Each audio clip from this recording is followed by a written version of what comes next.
Bonsoir, Shavua Tov.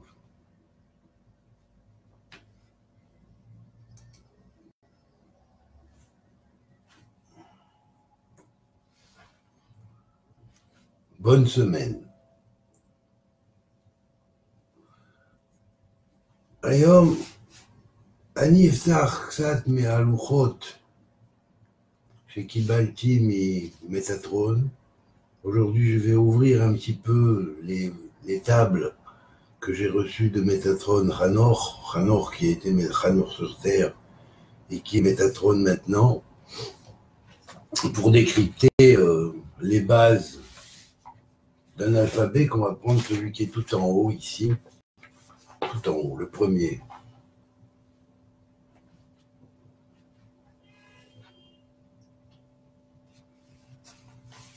Là, la première ligne, tout en haut, c'est bien sûr la première porte de cette grande porte, où il y a tous ces signes alphabético-hiéroglyphiques connus des Kohen, d'antan, des vrais Kohanim. Alors, il faut savoir que la lettre apparaît en hébreu, elle se combine d'une première manière qui est comme cela.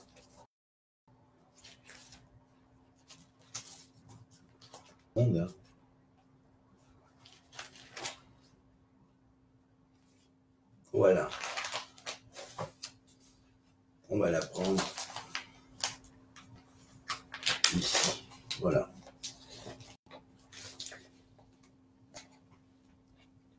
Ici. Alors, les mêmes lettres ont été mises en hiéroglyphique, elles sont plus en hébreu, elles sont dans d'autres alphabets avec d'autres formes de lettres plus ou moins hiéroglyphiques. Lorsque la lettre passe dans un autre univers, elle se remplit. Voilà. Comme ces tables-là. Voilà. Et ça commence par la lettre tout en haut, vous pouvez constater, regardez bien, voilà. Et bon, après ça change et ça se transpose par des transpositions de lettres qui agissent sur les mondes, sur les différents plans de l'existence, dans l'espace, dans le temps et dans l'être. Comme nous l'explique de sa manière très allégorique le Sefer Yetzira, le livre de la formation ou de la création. Alors bien sûr, ce sont des choses incompréhensibles pour la plupart des communs des mortels, mais donc il y a quelque chose à comprendre, et c'est ce que m'a montré dès 1979 l'ange Métatron, l'archange Métatron, le prince des faces, le prince de la Torah, le scribe du ciel, qui avait été Hanor, le grand initiateur sur terre, dans la génération qui avait précédé le déluge de Noé, dans ce cycle adamique. Et donc, ces tables sont très complexes. On ne peut pas comprendre ça en un jour, c'est impossible. Comme bien même on aurait tous les paramètres, pour les reconstituer, il faut un temps fou pour les reconstituer. Ça m'a pris près de 10 ans déjà pour arriver à aligner les premières bases. À l'époque des prêtres, bien évidemment, ils travaillaient en commun, ils se partageaient le travail, et chacun faisait une partie de travail selon ce que Moïse et Aaron avaient ordonné. D'abord Moïse, puis Aaron, qui était le grand prêtre. Alors donc, après, avec cela, ils avaient la connaissance d'une Torah qui aujourd'hui ne s'étudie plus. Même pas ce rêve, dans les chalom, dans les rêves les plus fous des maîtres de la génération, même pas elle se rêve, cette Torah. Et pourtant, c'était la Torah que nos ancêtres étudiaient, c'était la Torah que nos ancêtres ont reçue, c'était la Torah qui faisait du peuple d'Israël un peuple hors du commun, c'était la Torah qui faisait du peuple d'Israël le peuple que Dieu a choisi pour transmettre au peuple la base afin qu'ils se réalisent eux-mêmes et qu'ils réalisent leur intégrité personnelle et qu'ils deviennent eux aussi, comme Israël, des élus grands dieux, des fils de la lumière qui ont réussi à vaincre leur mauvais penchant et qui font tout pour s'éloigner de la matérialité de la parole, mais cherchent la spiritualité de la parole. Alors, bien évidemment, pour ça, il fallait étudier comme avant et continuer à étudier comme avant. Le judaïsme aujourd'hui, malheureusement, est tombé dans une profonde léthargie, dans un attachement à des choses qui ont une valeur, mais qui ont une valeur temporelle, passagère, et pas forcément très spirituelle, qui ne développe pas forcément le côté spirituel des individus, mais qui, bien souvent, et le plus souvent, développe les aspects matériels. Et alors, après, on va voir des fonctionnaires de l'enseignement, et ces fonctionnaires de l'enseignement sont malheureusement contrôlables par les forces des ténèbres qui, de génération en génération, ont cherché à évincer et à détruire ce projet grandiose d'Israël qui est le véritable projet du tikkun, du monde réparé, qui empêchera évidemment le monde de ressombrer dans des chaos comme les chaos des univers précédents ou des mondes précédents, le monde adamique. Alors bien évidemment, il y a aujourd'hui dans notre cycle des mêmes individus qui reviennent avec les mêmes tendances matérialistes et qui essayent de berner le peuple juif, de l'orienter vers des mauvais chemins. Et puis, vous savez, quand ce qui est la base de la causalité dévie du chemin, ben tout le reste dévie du chemin. Voilà, c'est ça que je voulais dire quand je disais il n'y a pas de fumée sans feu. C'est pas comme ça mal été interprété par des radio-guet-apens. Ça n'a rien à voir avec l'autre manière dont on a essayé de le faire voir en essayant de dire oui, ouais, tu crois à l'histoire de il n'y a pas de fumée sans feu. Mais bien sûr que l'histoire de il n'y a pas de fumée sans feu veut bien dire ce que ça veut dire. Si la cause est perturbée et perturbante, tout le reste et tous les effets émanant de cette cause sont perturbés et perturbantes. Et perturbants. Voilà. Donc, alors on va voir la première lettre de cet alphabet dans la première ligne qui est donc cette ligne-là. La première ligne tout en haut. Chaque lettre a une forme et en fonction de sa forme, elle va avoir un nom et en fonction de sa ligne. Alors bien sûr, le nom de la première lettre, nous développe plusieurs aspects de la grandeur divine, tels que El, Elohim, Yud-Ke-Vav-Ke, l'éternel, c'est-à-dire Dieu, le grand Dieu éternel, El, Elohim, éternel, et c'est redit une deuxième fois, El, Elohim, éternel, notre Dieu qui est le Dieu vivant. Et ça, cette première lettre, qui est l'aleph donc de cet alphabet, qui préside à la sphère de Keter, et au parsouf et au visage de Keter, donc est liée à cette fonction-là de Dieu tout-puissant répété une seconde fois pour que l'on l'intègre. La notion de répétition du même mishpat, c'est-à-dire de la même expression, est là pour nous désigner, pour nous symboliser le fait qu'on leur répète ces choses-là pour bien l'intégrer. Et puis évidemment, il y a un ange suprême, très fort, très puissant, qui préside à cette lettre, qui s'appelle Ever Ben El, c'est-à-dire la base de la fonction même, écoutez bien, voilà la traduction de son nom, du Fils de Dieu. C'est-à-dire que le Fils de Dieu ici désigne le Messie, qui est lié à Keter, et notamment au Keter de Keter. Donc la première lettre de l'alphabet du Keter est automatiquement la signification de, voilà, dès que vous avez reconnu que c'est El Elohim Hayim, le Dieu vivant, et répéter ces choses-là de façon à bien l'intégrer, et bien à ce moment-là, l'ange a Ever Ben Hael, le Fils, et l'organe même du Fils de Dieu, sur lequel se maintiennent les mondes, va venir vous substantialiser de façon que vous devenez vous-même un fils de Dieu. Voilà. Alors, ça, c'est la première lettre. Donc dans la Yechida, c'est-à-dire dans ce qu'on appelle la Yechida, c'est-à-dire l'unification avec Dieu, ou la partie de l'âme dans le soi supérieur qui est la partie de l'âme qui est complètement liée à la divinité, qui est connectée, qui est en fusion quelque part, eh bien la prise de conscience de ces deux phénomènes sont dans la lettre Aleph. Et là, l'Aleph signifie aussi que l'homme doit être un homme avec beaucoup de réserve, qui réserve ses connaissances, pas forcément qui les étale, qui attend, qui mûrit. Hein. Et c'est la fonction de l'Aleph, attends, mûrit, ne montre pas tout de suite. N'écris pas un livre et dès que tu es en mesure d'écrire un livre, tu le parais et tu dis, regardez, j'ai écrit un livre, je me bourre bien les poches avec mon livre et j'en écris un deuxième pendant ce temps. Attends que tout soit coordonné, que toutes les choses que tu mets en place soient bien coordonnées, qui sont la véritable signe d'une véritable maîtrise.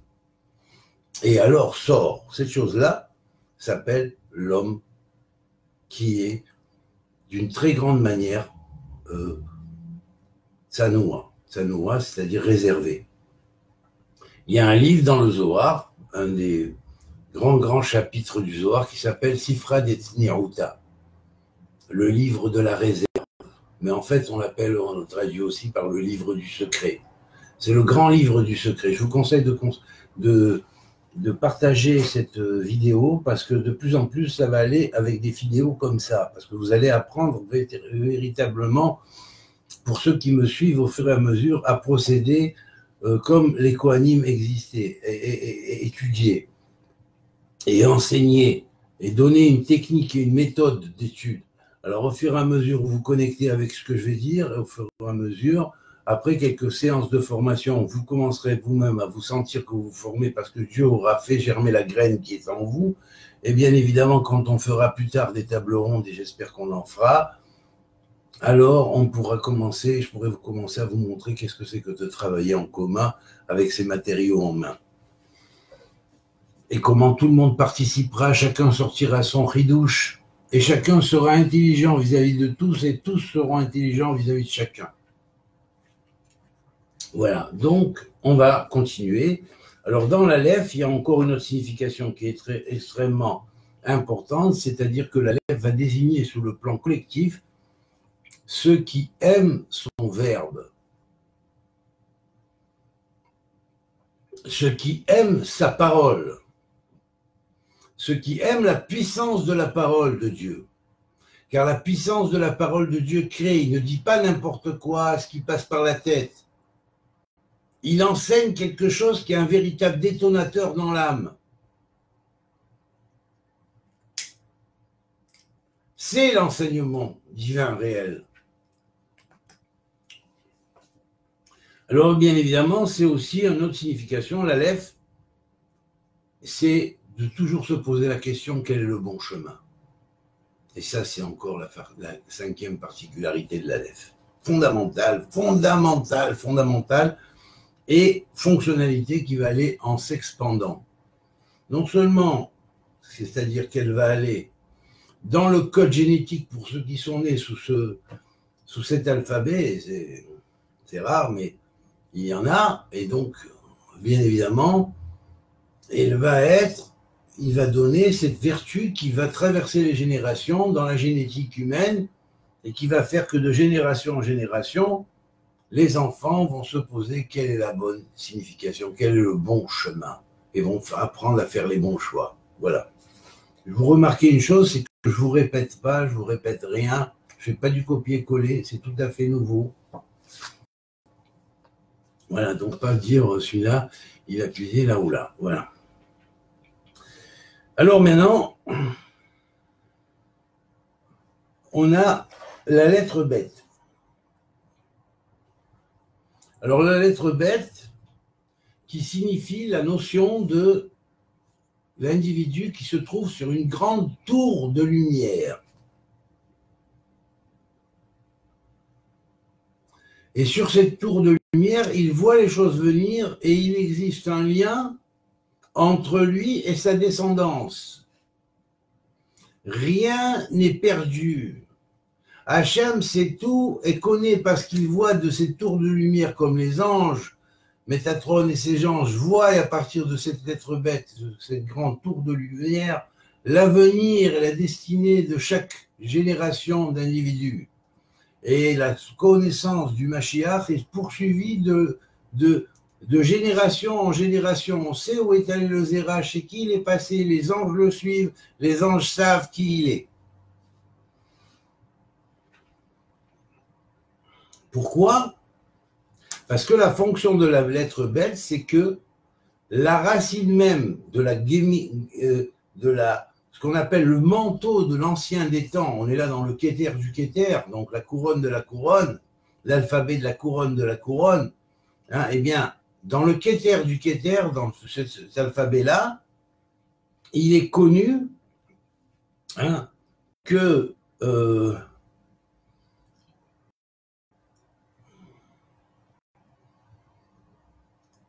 cette fonction qui s'établit entre les pères et les enfants, génération et la génétique spirituelle qui se fait au travers de la génétique apparemment physique, hein, donc tout est suivi, hein, et tout cela est suivi notamment par ce qu'on appelle les prêtres d'en haut, qui eux, on ne peut pas les destituer comme ça a été fait chez les prêtres d'en bas, et puis mettre des prêtres corrompus à la tête du temple qui a fait que 2 siècles après, ou 1 siècle et demi après, le temple a été détruit. Hein, les vrais prêtres sont restés au pouvoir, c'est eux qui sont les Kohanim dans le monde d'en haut. Alors bien sûr, pourquoi? Parce que là-bas, dans ce royaume, on ne peut pas tromper. Tout ce qui vient Beloua Hassod, par le souffle saint, ou Saint-Esprit pour d'autres qui ont trafiqué la parole et qui l'ont mise à l'envers, bien évidemment, le souffle saint secret. Alors, bien sûr, maintenant, on va voir la notion de la lettre guimel qui, elle, a une autre signification. Hein, une seconde. Je suis au guimel.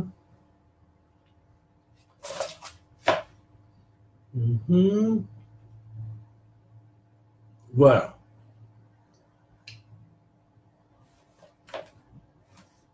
Voilà. Alors, d'un côté, la lettre guimel va représenter le verbe qui explose sous 32 voix formelles, hein, c'est-à-dire cette disposition de tout contenir, toute la totalité des langages et des langues, du ciel comme de la terre, qui vont exploser et se manifester au travers de 32 sentiers de sagesse.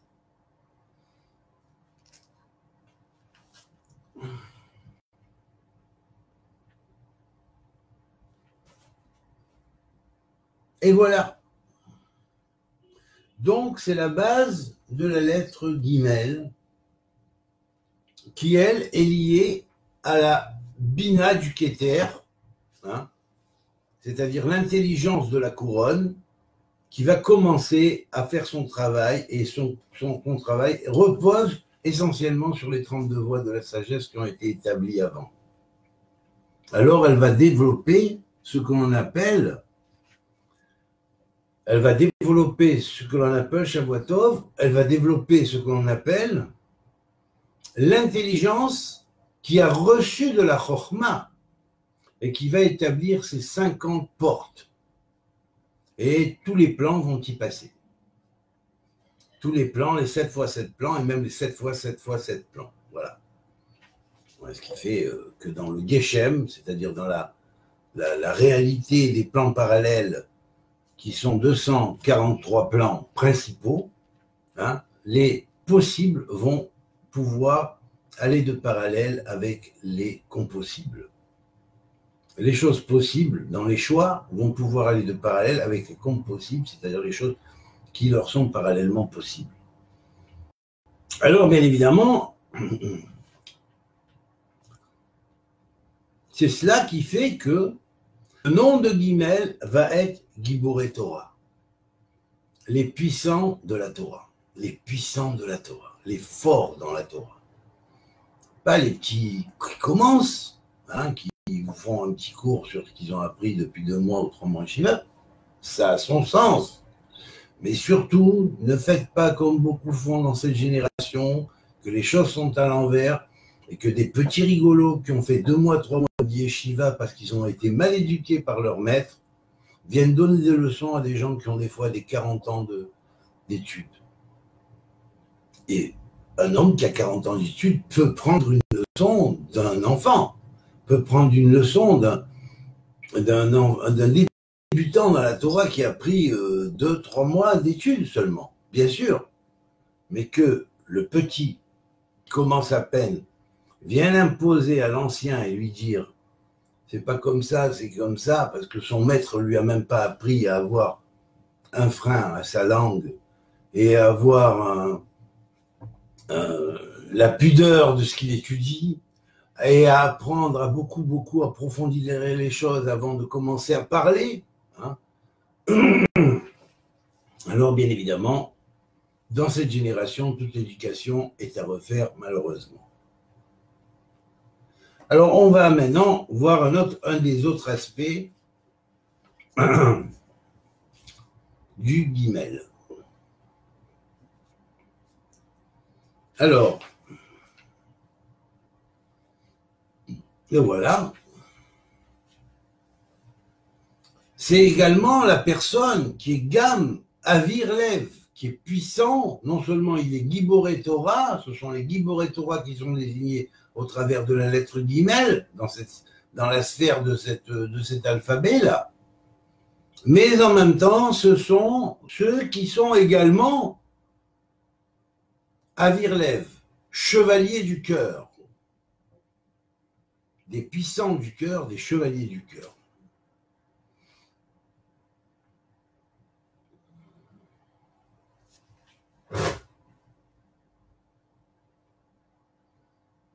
Et également qui ne se laissent pas prendre au goût des choses apparentes, mais qui voient au-delà des apparences. Hein? Gan meneni ataram. Voilà. Donc, ne regardez pas forcément selon le goût que vous a donné une chose. Hein? Et annulez-le des fois, parce que des fois, c'est apparent extérieurement, mais sachez qu'il y a quelque chose d'autre qui se cache derrière. Exemple, Salomon a dit n'abuse pas de miel, par exemple. Parce que de trop de miel ou de chocolat, tu pourrais prendre une crise de foie. Donc, il faut voir, toute chose est bonne à son heure, mais avec la limite que l'on donne à la chose. Alors, on passe au Dalet. Hein. Alors, le Dalet, c'est la valeur correspondant à ce qu'on appelle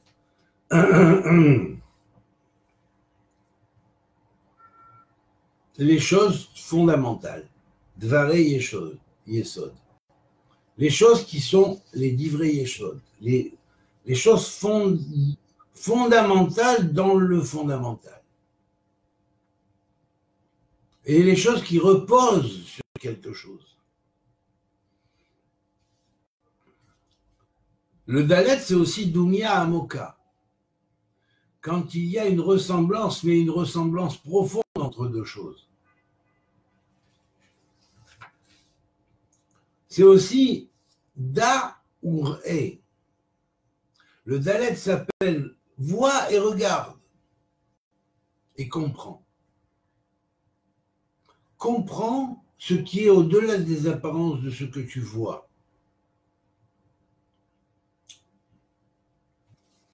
Le He. Alors bien évidemment, toutes les choses que tu vois selon le Dalet, c'est des Divrei Torah. Juge-les, analyse-les selon les Divrei Torah. C'est-à-dire les paroles de la Torah. Le He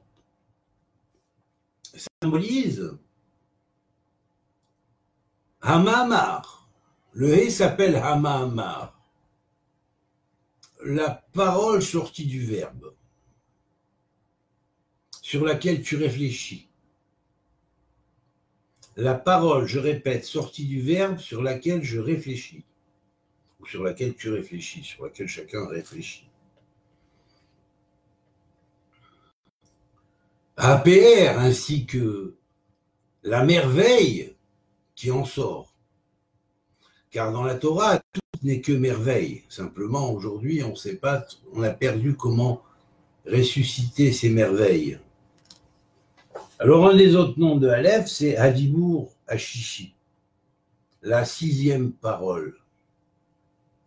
La sixième parole. Il est ce qui sort comme créé par le Yotzer Vatik. Ha-Yotzer Havatik, c'est-à-dire le créateur très ancien. Donc celui qui a mis en processus dans la création le processus même de transformation de cette création.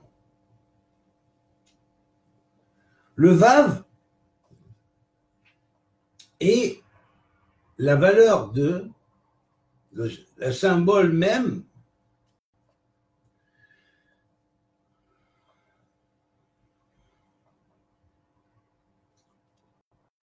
Vehovev Sefarim Mushba, c'est-à-dire celui qui aime les livres et qui aime les livres qui ont été, comment dirais-je, presque sacralisés quelque part, par assermentés. Le Vav, c'est aussi, et sachez que que tout notre Atidénou est encore devant nous. C'est-à-dire que tout ce qui est notre futur est encore devant nous. Un des autres noms du Vav, c'est aussi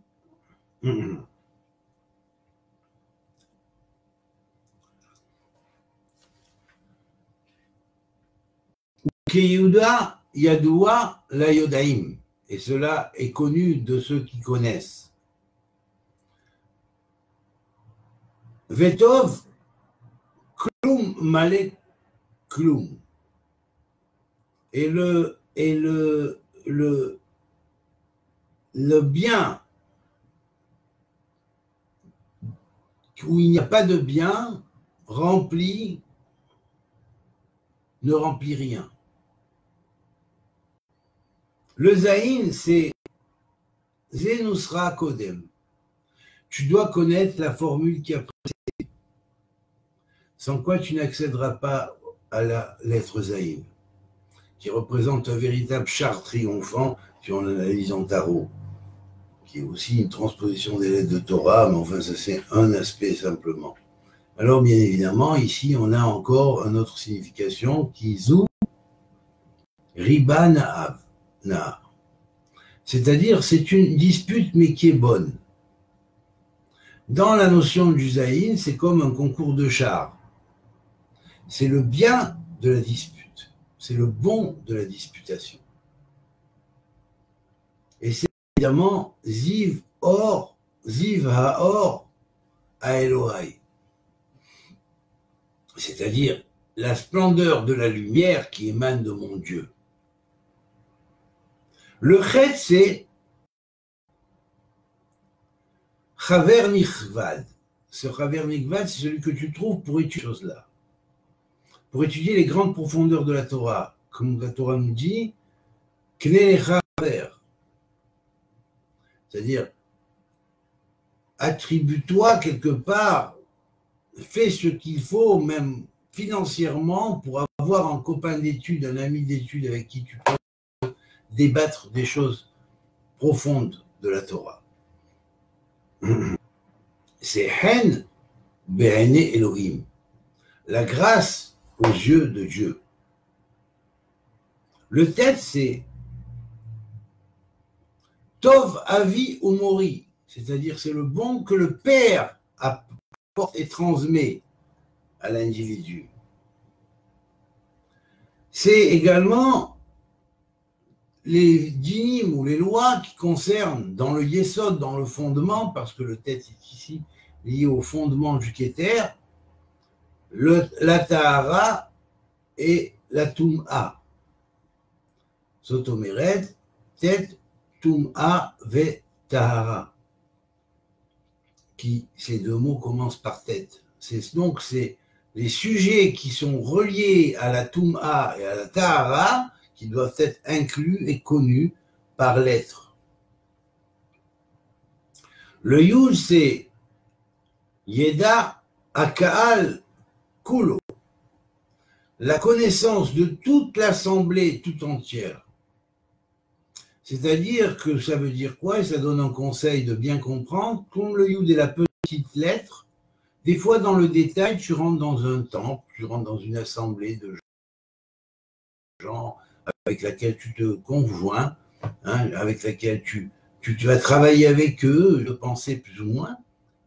Eh bien, tiens compte des détails. N'en oublie pas un seul dans l'assemblée, parce que si tu en rejettes un seul, c'est comme si tu étais toi-même rejeté de toute l'assemblée. Tel est le secret de la lettre tête, de Yud, pardon.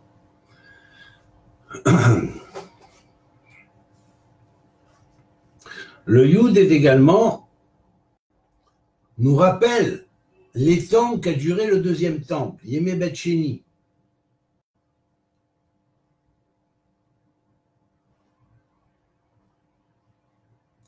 Et ne pas oublier que le Yud va demander pour vous toujours la miséricorde. La reine, et c'est la raison pour laquelle son nom est Yivakshu Alav Rahamim. Ils vont demander pour lui la miséricorde. Le Kaf, c'est Kerem Hashem, c'est la vigne de l'Éternel, de laquelle va sortir le vin qui va symboliser les secrets et la mystique. Qui arrive Adonai, parce que Dieu va étendre les sentiers de tes possibilités de compréhension et d'intégration. Et qui, c'est aussi qui, lo alehem yehia adam levado. C'est pas seulement sur le pain matériel que l'homme se maintient, mais bien sur le pain spirituel.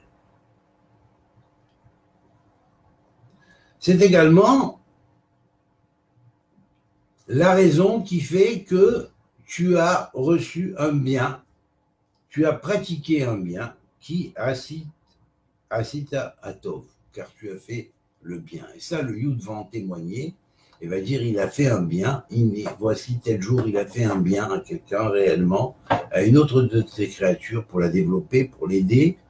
Eh bien, cette chose-là va t'aller comme un mérite qui va développer les lettres du code de ton âme. Alors ensuite, nous avons le Lamed. Le Lamed qui est dédié aux hommes de vérité. Les hommes de vérité, les Anshe Emet, les hommes de vérité.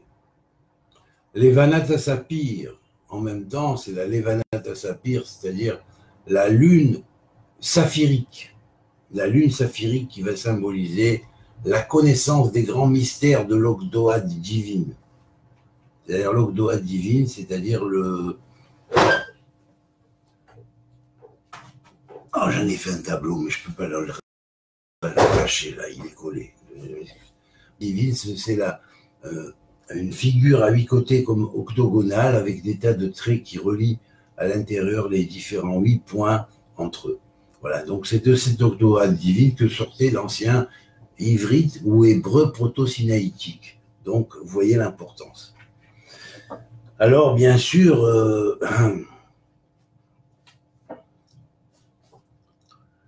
le Lamed vous mène à la yeshiva d'en haut. Et c'est vrai que c'est bien que ça suit justement la notion de l'Evanat Sapir qui va représenter la connaissance de l'hébreu antérieur ou l'hébreu proto-sinaïtique et son importance dans comment elle émane de sa matrice qui est appelée la pierre, si on pourrait dire, de lune saphirique, hein, qui va émettre quelque part comme une matrice universelle la lettre elle-même qui va sortir des différents points duquel la lettre va jaillir.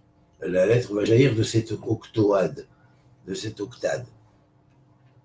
Et donc, cette chose-là va te faire renaître comme dans un creuset qui est le creuset de la nouvelle formation que tu vas avoir pour ton monde futur et qui va t'amener dans la yeshiva d'en haut, où tu vas étudier ensuite, pas avec les maîtres d'en bas, mais avec les maîtres d'en haut.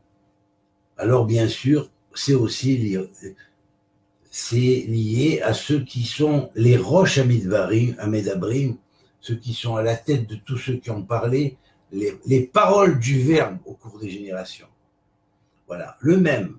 Le même, c'est Mahshavat HaYesod, même, Mahshavat HaYesod, la pensée fondamentale, la pensée du fondement, la pensée de fonder, la pensée de donner une base à toute chose, qui est, comme on dirait, transmettre la graine de la pensée qui permet à l'autre de s'éveiller. Le même, c'est aussi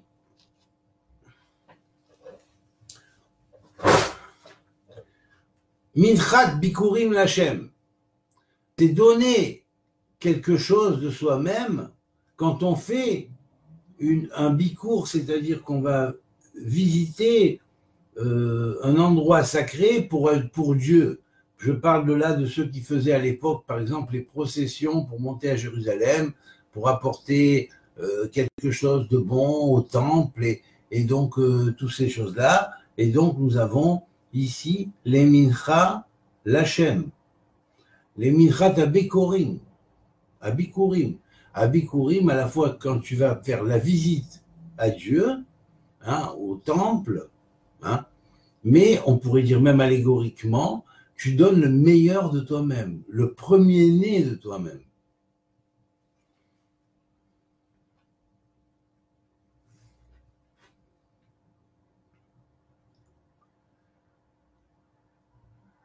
Car le même est aussi le mifral, c'est-à-dire on pourrait dire la société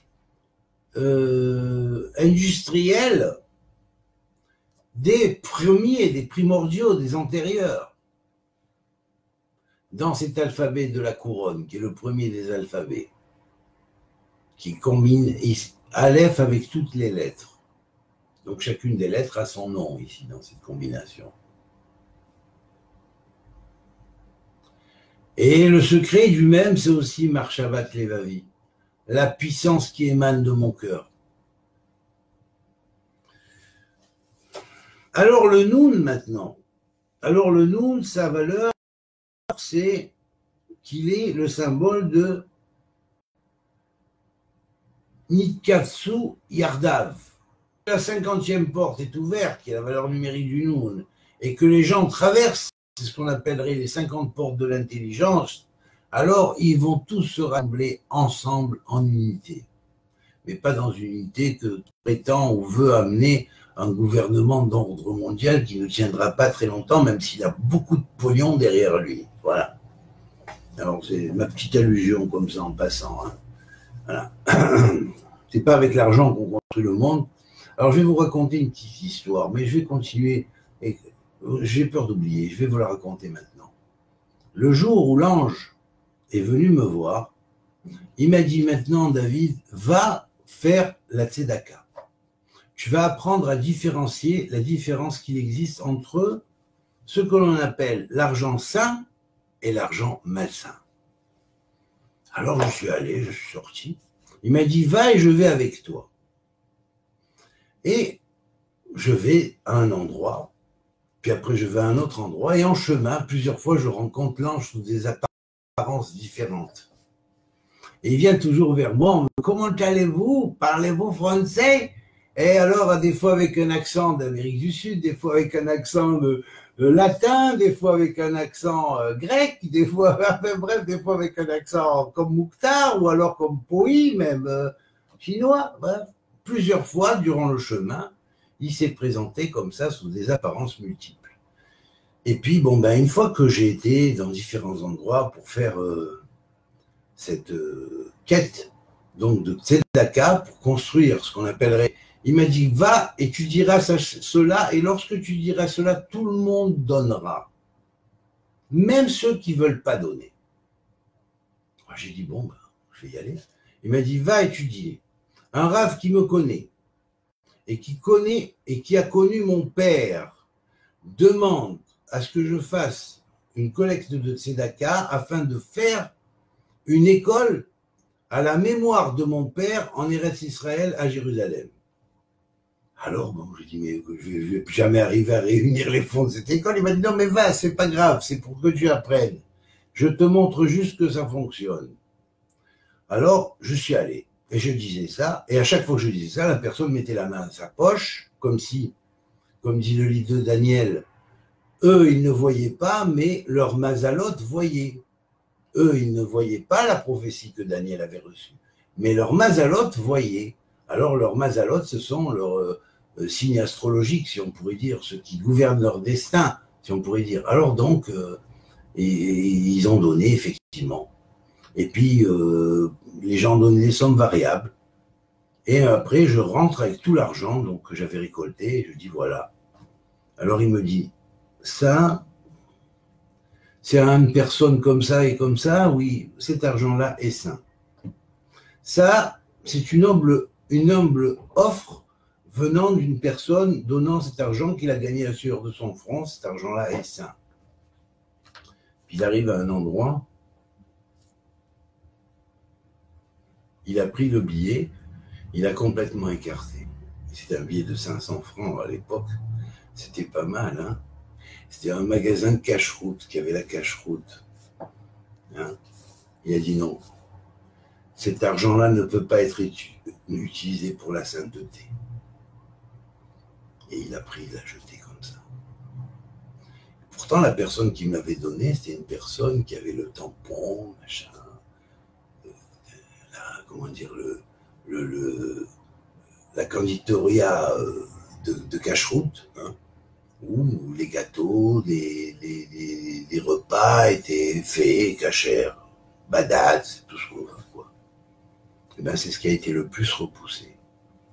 Et ensuite, il y avait plein d'autres personnes, religieuses ou non, qui avaient donné. La plupart sont passés, et puis il y en a 2-3 qui ont été éloignés. Et puis on est arrivé après à 1 franc. Alors 1 franc, il le regarde comme ça, il dit, c'est quoi ça? Puis il sourit. Ben, je lui dis, ça c'est quelqu'un que j'ai forcé la main pour qu'elle donne. Elle ne voulait pas donner, c'est la seule qui n'a pas voulu donner. Par rébellion contre le système, elle n'a pas voulu donner. Alors je lui dis, comment faire? Prenez-le, rat. Puis c'est présenté sur la forme d'un rat, hein, bien sûr. Et puis il me dit, ah bon? Et puis il regarde comme ça, il dit, c'est sur ce franc-là que c'est toi-même qui as, Zaki Tabo, que tu l'as mérité, ce franc-là. Tu es pauvre, mais tu as mérité ce franc-là. Sa forme, il a dit, c'est un Youd. Elle ne voulait pas donner, mais tu l'as forcé, tu as dit, je t'en prie, donne. Donne, c'est pour ton bien, donne quelque chose. Et là, quand j'ai vu qu'elle ne pouvait pas donner, je lui ai dit, mais enfin bon, écoute, je vais te donner 1 franc symbolique. Prends-le et redonne-le-moi, s'il te plaît. Elle a dit, bon, c'est vraiment pour toi, je le fais, mais je le prends et je te le redonne, voilà. Ah, j'étais content, je suis sorti de là-bas, j'étais content.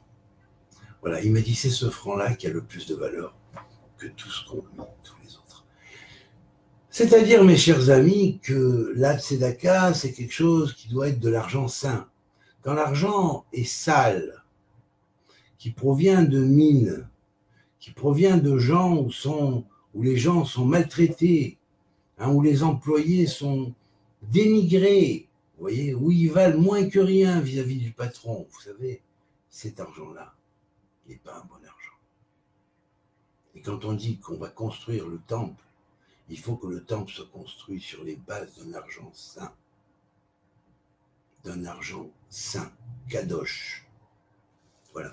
Alors je vais continuer, on en était à la lettre même, et même on a fait le noun. Je vais vous demander juste une petite seconde. Je vais me chercher quelque chose à boire quand même.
Voilà. Je vous demande de bien vouloir m'excuser, mais l'interruption de nous n'est peut-être pas mauvaise. Voilà, donc on va continuer. On a une autre signification pour le noun, c'est quelque chose qu'il est bon de penser. On parle là par exemple de la pensée positive, ou la pensée à une mitzvah, la pensée à un sujet d'étude, quand la personne s'y adonne comme une espèce de méditation, alors c'est Neimat Savar, la bonne pensée. C'est également un autre nom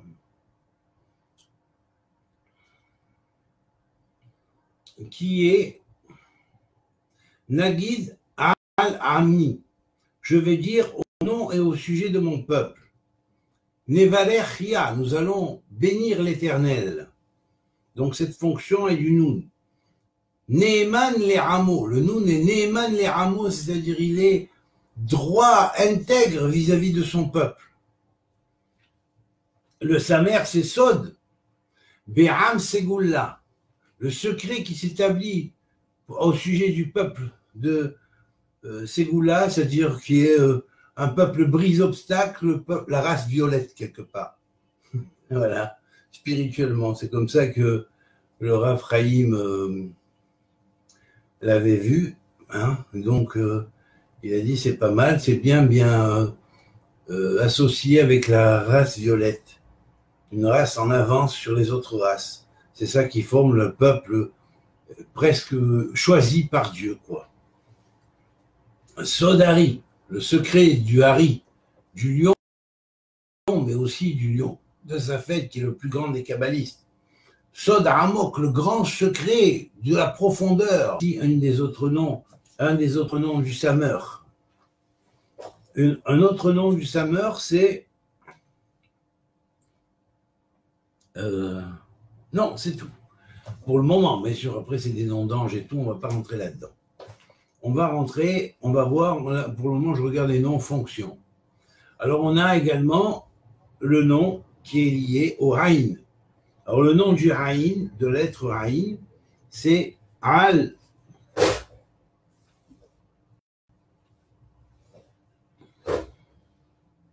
Al-Yehudi, Al-Yehudi, Ha-Ma'aminim.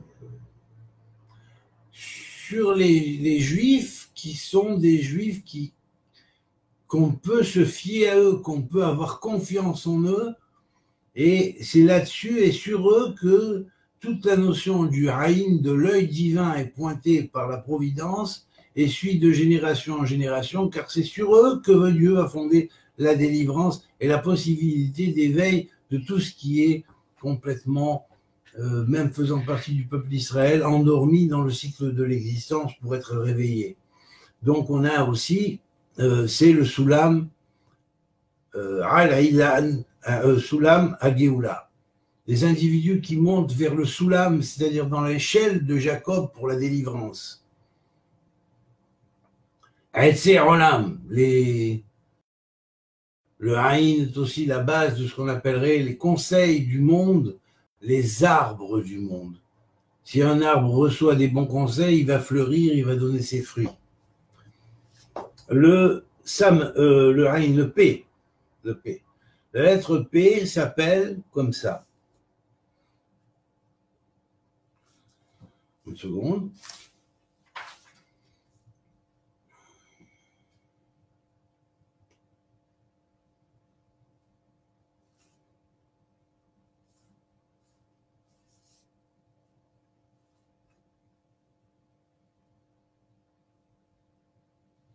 Une seconde, il faut que je trouve. Hein. Je trouve le nom. Une seconde. Alors,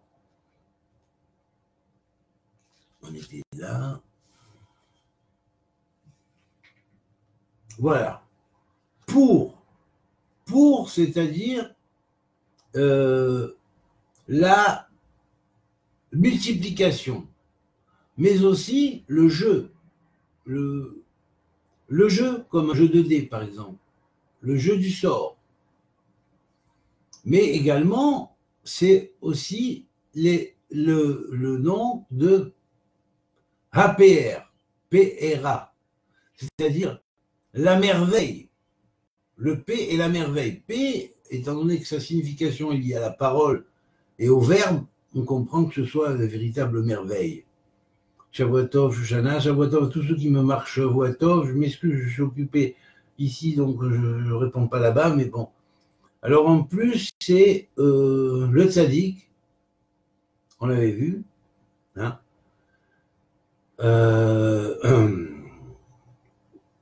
la lettre tzaddik, c'est tzaddikim yavoubo. Les justes entreront dans le sanctuaire. Le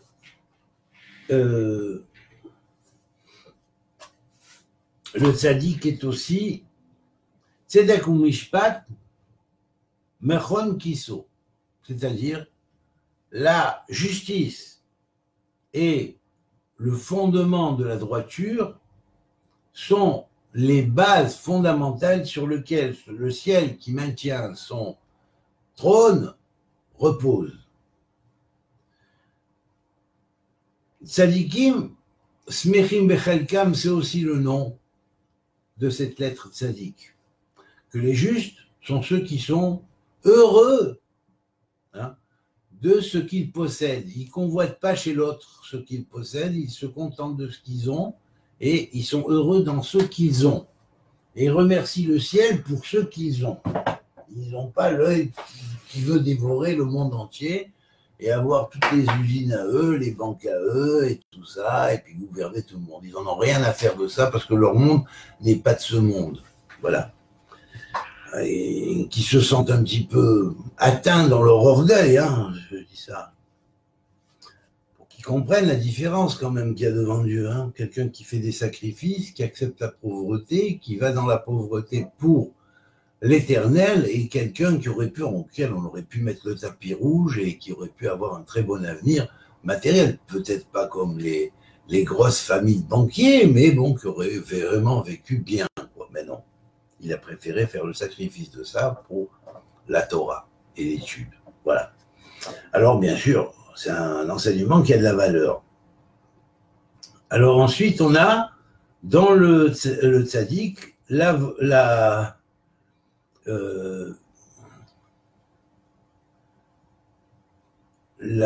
autre nom qui est Tzidkat Bedvarech. C'est-à-dire que tu as été juste dans ce que tu as pu énoncer. Vous voyez? À la rigueur, avec ça, on pourrait faire un oracle dans le nom d'une personne. Vous voyez? Bon, maintenant, il faut voir, c'est peut-être pas ton code. Si c'est un autre code, il faut savoir que chaque code fonctionne en fonction. Ça, c'est pour les midotes. Maintenant, il y a les noms des anges qui sont reliés à ton code, il y a les noms de visages divins qui gèrent chacune. Chaque lettre est gérée par une planète, de quel système étoilé, tout ça. Donc ça s'approfondit. Alors bien évidemment, le Kouf, hein, qui est Kol Gomel Hesed, la voix qui est dispensatrice de bonté. Kol Hamonim, elle a une réaction sur la voix du peuple.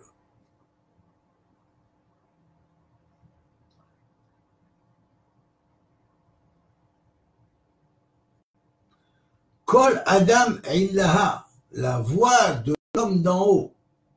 Chacun de nous a son, comment dirais-je, son jumeau céleste dans le ciel. Alors la voix de l'homme d'en haut, c'est la voix du jumeau céleste de chacun dans le ciel. Lorsqu'elle tonne de vérité. Et donc là, elle est reliée avec la lettre Kouf. C'est le nom qu'on donne à la lettre Kouf. Le nom donné à la lettre Resh, c'est Raoui Ve'agoun. Le Resh est Raoui Ve'agoun. Il est méritant et il est, on ne lui a pas donné son statut d'être roche, d'être premier.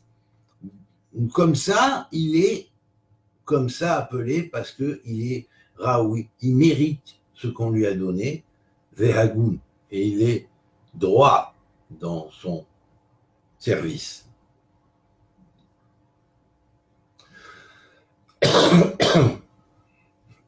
Et un des autres noms du Resh, c'est aussi d'être Rabbi Bechorma, grand comme un maître, un rabbi, comme le rabbi de Lubavitch, il y avait par exemple, le plus grand des maîtres de la terre, bien évidemment, hein, Rabbi Bechorma, comme Rabbi Akiva, comme Rabbi Shimon Bar Yochai, ce sont des rabbis qui sont grands dans la Chorma.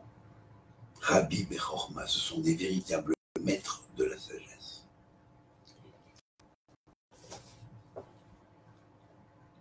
Le Shin s'appelle Shir Ushbaha.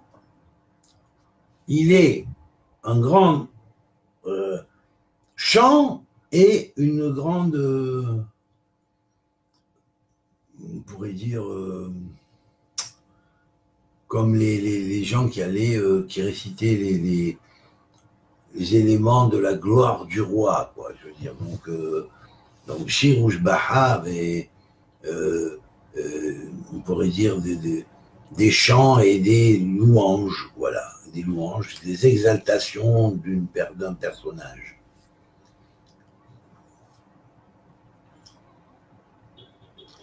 Zegam Shira Chadasha, le Shin. Il s'appelle également Shira Chadasha, c'est-à-dire le nouveau chant. Il s'appelle Shalom Vashefa, la puissance qui émane du Shalom, de la paix. Et cette puissance-là est un véritable influx de sagesse.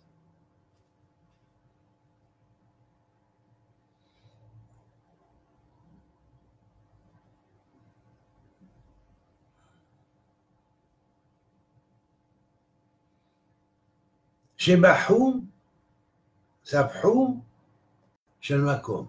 Sebhou Shel Makom, c'est-à-dire l'exaltation d'un lieu, un lieu qui va devenir exalté. Voilà, donc on va voir maintenant, le